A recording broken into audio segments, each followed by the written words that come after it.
The mold didn't start in this house until after 20 years when you did something good to the house, right? Exactly. And then side effects started. Exactly. Guys, we are in St. Petersburg, Florida right now in front of a house that is a pretty interesting unicorn. And I wanted to show you this. This is Tony Gomes, who's my diagnostics guy for HVAC and specialist stuff. Thank you very much for coming today. You're welcome. And this is the homeowner, Niko. Niko, thank you very much for letting us absolutely. go into your house. Okay, so Niko is from Germany. How long have you been here? 12 years. 12 years, first home buy, and you'll see it's a bear to have to learn how to be a homeowner for this type of home. So we have a basement. Let's go and check out the basement. And by the way, how long have you been diagnosing homes? About 13 years. 13 years. How many basements have you seen in Florida? This is it. 1 garage, 2 garages.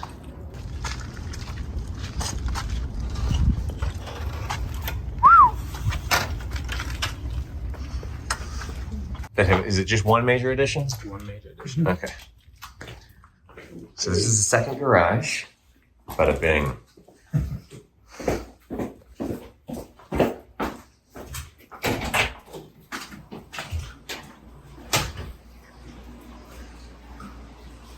So a finished basement with paint on the walls. Is that drywall?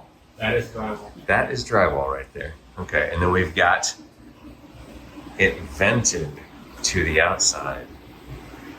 So what is interesting about this, and we're focusing a lot on disasters in season 3 of Home Diagnosis. And Tony and I and other people who are doing diagnostics out there see disasters of building science all the time. This is a case where if you described this to somebody like us, we would say, oh, that's a disaster waiting to happen. Niko, how long has this house been standing?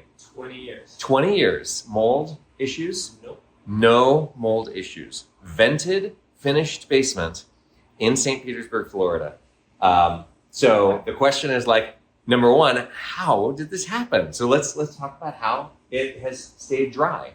Do you have dehumidifiers running here? I do have dehumidifiers. How many dehumidifiers do you have? This little one here, and then I have another one over there. Okay, great. So 2 dehumidifiers and sometimes 3, maybe? Down here, only 2. I have Okay, one up in the main. Okay, great. So we've got 2 dehumidifiers running all the time. And then also these vents, this place is never flooded, right? Because we've never had a hurricane come up this high. Okay, great. So Tony, you took a lot deeper look around here. What did you find in this basement that kind of like maybe was a clue to how this works? I don't know how it works. Honestly, it probably shouldn't work. I didn't see anything that indicated that it has the ability to dry itself other than the flood vents. That's really the only connection to the outside, that pretty much the flood vents. And I guess part of this was not always a basement. This back part here, I believe, was a crawl space originally. Okay. And then when they did the addition, I'm assuming, is when they shot the floor down. The interesting thing about the flood vents is, I mean, they're above ground level, but that still leaves 4 feet of water in this place if it ever does flood. So I think one good flood would have probably lit the match that made the whole thing just fall apart at that point. So at this point, we have a German homeowner who asks the right questions, and that's the number one ingredient in getting this stuff right, is asking questions. So Niko has reached out to people who are building science oriented to help make sure that we can predict and prevent what will happen for the entire life of this thing. Because this is like forever home? You can stay here? Okay, great. So he's got kids. He wants to worry about air quality and health and things like that in the house above. And so we've got obvious connections between the basement and the house above. We have connections between the basement and the outside, it looks like, through things like, that right there where you can see light coming through. And so Niko wants to know, how do we fix this? And the classic example is like, you want every room in your house to be either inside or outside. And so what should this basement be? Did you guys talk this through? You don't have to be, Niko is a little camera shy, so I'm not going to ask him to talk about it. But Tony, what do you think? How would you describe the 2 avenues, how exactly this would work? I think really there's actually 3 avenues. It's either all the way inside, or it's all the way outside, or it's just a completely separate conditioned space. Cool. So, but then you've still got flood vents, you've got things like that, and there are air shield flood vents available. That's a possibility here. there's really no water intrusion. The subfloor space is pretty well evacuated by the sump pump.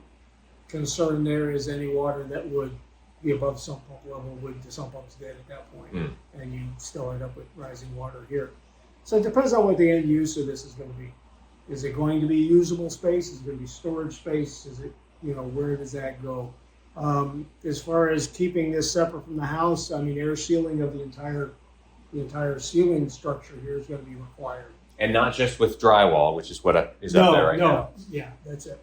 So, and we're talking about potentially using something like zip or another kind of WRB or some kind of a membrane that would be fully adhered to make sure that that stuff is going to be completely separate. So that whatever happens down there, if it does flood and we get mold down here, we know exactly how to remediate that.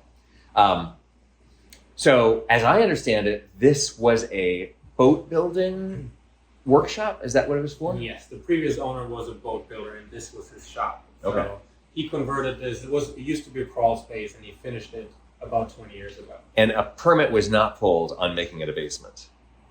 Is that, as I remember our consult? Yeah, it was a permit to change it for storage only, but not finished. But not to add drywall and electrical. Okay, yeah. And the electrical, where is the electrical? Is it high? Is it all up? Yeah. Okay, all right. Well, at least there's that. So it's like above the vents. That's a good thing. So, okay, very interesting. So yeah, either block off the vents, in which case you have a basement in Florida. We don't know exactly what's going to happen because we've got concrete in contact with the ground. We've got walls, cinder block walls in contact with the ground. Potentially, we're going to load this place up with humidity as soon as because there's potentially more humidity coming from the ground than there is coming from the air. And we wouldn't know that until, this is all outside the box stuff because nobody's ever done this. And the sump pump, like I said, the subfloor space is being kept pretty well evacuated from water by the sump pump. It may be an additional sump pump because this is not just the basement here. There's another whole room on that side. All right. Yeah, so storage, but that's okay, Niko. Don't worry about it. So yeah, I mean, you can see how the framing starts to get complicated up in there.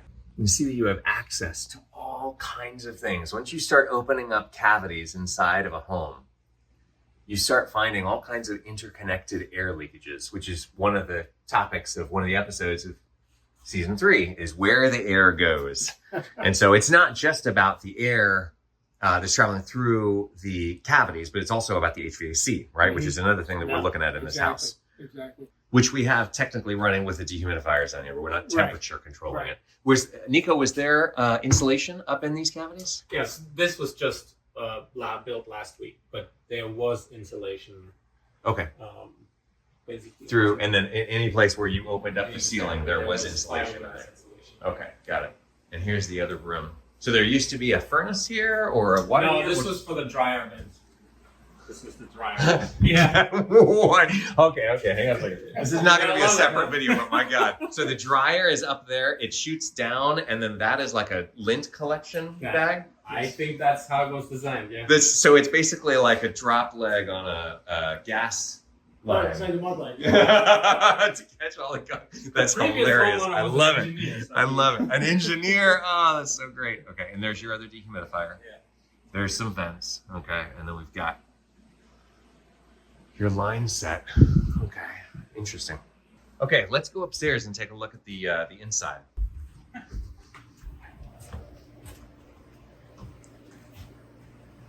Very cool.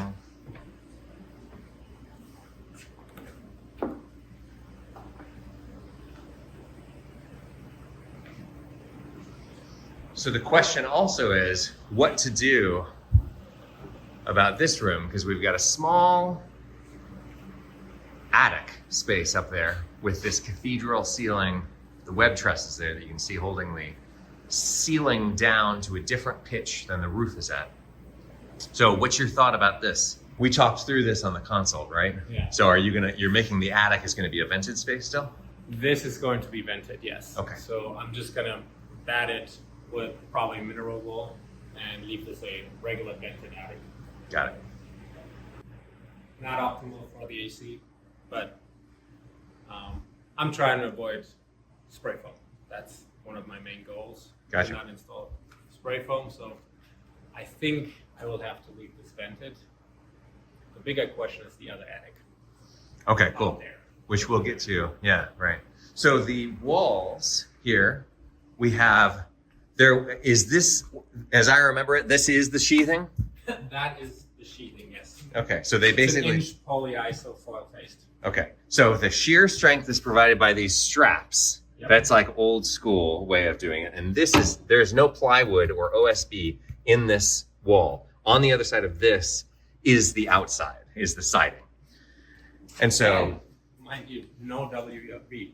There's nothing between the other side of the insulation and the cedar siding. Nothing. Right. There's no drainage plan. No drainage plan. right. And the roof eaves are pretty good or Yeah.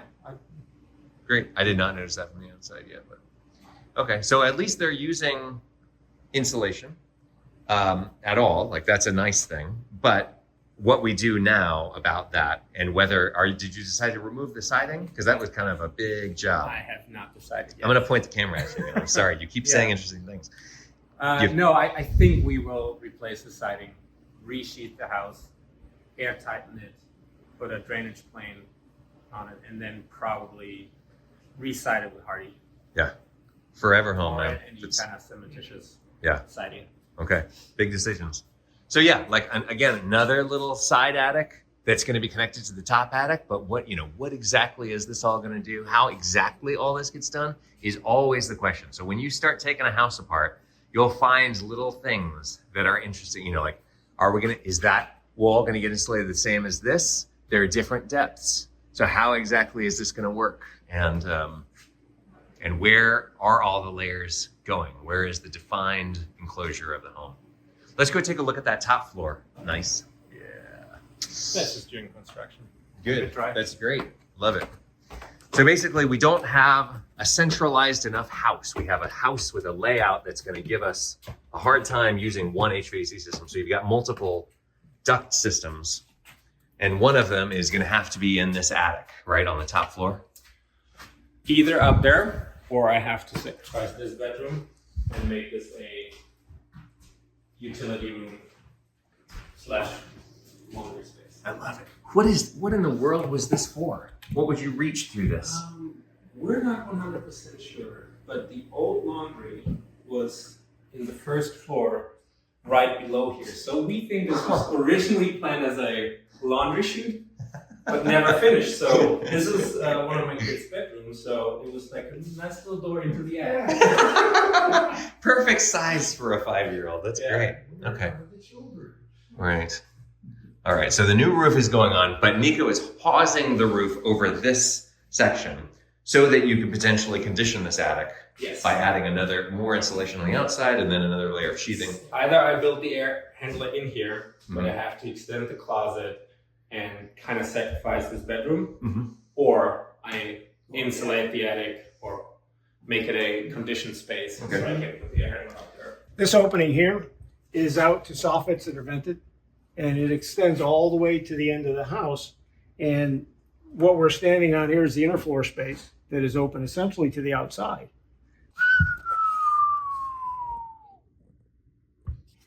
Nice. Yeah, and it extends one end of this floor to the other. This, by the way, everybody, is when you should care about what your insulation is made out of. A lot of people will contact me and say, I'm importing sheep's wool from Ireland to get into my attic. And it's like, you actually shouldn't care what it's made out of unless you will be breathing what it's made out of and what's sitting on top of it, which in this case is dust and little bits of the old roof and things like that, because this is totally connected to the inside of the house and to outside. And so there's a connectedness issue here. You see that a lot in homes, new and old in Florida? I see that a lot more in older homes, but even new houses now, if you don't do an adequate blower door test, these kind of features, once the house is closed up, you won't know they're there without doing either a blower door with pressure diagnostics or something of that nature. Awesome. And this extends all the way across the house. And then because this floor is cantilevered over the bottom floor, there's a feature down there that carries the air in one side and out the other. Can we see that from below as well? Yeah.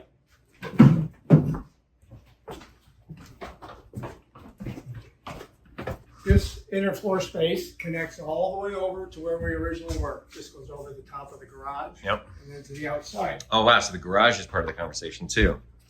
Yeah. Garage number 1. So that, and that right there, that is your enemy. See how this web truss is not over the wall? That means that there's no, like if you were to come along and try to block that, it'd be a little complicated because now we've got these web trusses that are sitting on top of that wall and we've got that thing offset. So how do you block this effectively? It's basically playing Tetris with foam board, right? Right. And I've seen those kind of spaces closed before with something like Tyvek as a backer and then shoot the spray foam against the Tyvek. Right. And it works reasonably well in some cases. It depends on the quality of the foam job. You know, it's and if you have somebody who's trying to avoid foam, then yes, you don't want to. Can't do that that. becomes even more difficult. Any hard surface that you're going to do it with, you can do bead board or blue board, pink board, whatever. Mm-hmm. But it would be a cut and fit thing, and you would be filling in spaces in a jigsaw puzzle. Mostly concerning because of that front being so open was here. You can see there where it's cantilevered over. Mm-hmm. It's like a little mini attic. Yeah, and then that's vented. Yep. There as well. Perfect. So it's like, flow through ventilation where you don't want it. And then maybe that's what kept this from molding in any place is that you had a way for all that space to dry. A good breeze through there would tend to evaporate whatever moisture might have ended up in there. So you had kind of a free-flowing outdoor space in the middle of the house, adding load to the air conditioner and other bad things. But it was not well thought out. We're in the garage right now where there used to be an HVAC system and they replaced one of the HVAC systems in this house with a VRF system, which everybody on our channel is like, oh, well, why wouldn't you just do VRF now? It exists. Right. And the variable speed system allowed probably either through oversizing duct issues or whatever, it probably ran at a very low speed because it was a low load and the ductwork ran through that space that you just saw that connects outside on this side of the house to outside on that side of the house. So you essentially had the ductwork with its minimal insulation running outside, cause condensation soaked structure, mold started to grow. And once it starts, you have to get it unbelievably dried for it to just stop on its own. And that's critically important that like the mold didn't start in this house until after 20 years when you did something good to the house, right? Exactly. And then side effects started. Exactly. And that's exactly what that was a side effect of everything kind of adding up toward the end. You get a little difference here and a little difference here, and it all adds up. And then next thing you know, you got black spots in the ceiling and people aren't feeling well. So as an HVAC specialist in the state of Florida, you're not a big fan of VRF. I think you have to take it into account as a retrofit thing. I would not advise it in most cases. In a lot of older houses, a good 2-speed system would work just fine. If you can keep the humidity where it belongs. And that gets back to system sizing. And in Florida, it's not required to do a manual J at system replacement, only in new construction. By the way, that is a pretty much standard thing where you don't do a manual J for a change out. What they do typically called a push pull. So if you have a 4-ton air conditioner, now we will come in and replace it with a 4-ton air conditioner. But if you have been replacing windows or adding insulation or air tightening or whatever, adding spray foam, anything that can change the characteristics of the skin, then you should probably do manual J. And hopefully Florida being the most important place to do manual J when you're doing a change out. By the way, if you don't know what a manual J is, I'm linking a video on screen right now to explain it to you. But this would be like the canary in the coal mine. So if Florida starts saying you have to do it, no matter what, if you're putting a new air conditioner in, even if it's in an older home where there was one that worked fine for years, you have to do this. Then hopefully it catches on and happens elsewhere too. That'd be great. That would be great. If the system's running, when you first decide to replace it, it's always best to do a commissioning at that point to see what the ductwork, so you can, get some idea of how things are actually working. And that includes things like static pressure, temperatures, wet bulb, dry bulb, enthalpy across the system, total system airflow. And that gives you an idea, is the ductwork sufficient for what you're doing? And because a lot of times it's not. House is not comfortable, put in a 0.5 ton more, put in a full ton more. And that just makes the house actually less comfortable because you don't get the dehumidification. You run the thermostat down lower to be comfortable in the home, and then you end up with other issues. And then moving air handlers around, sometimes it's not a lot of thought given to where you're putting it and how that affects things. You end up with air handlers in small closets. Small closets get cold, things condense, and then you end up with mold in air handler closets. It's quite common, actually. We look at where the old air handler used to be, and you had the air handler sitting here. This was a return, and the return is less than half as high as it is wide. So that return, even though you're looking at maybe 5-6 feet of duct, when you do a manual D on this, you're going to find that just that fitting there adds 135 feet of ductwork.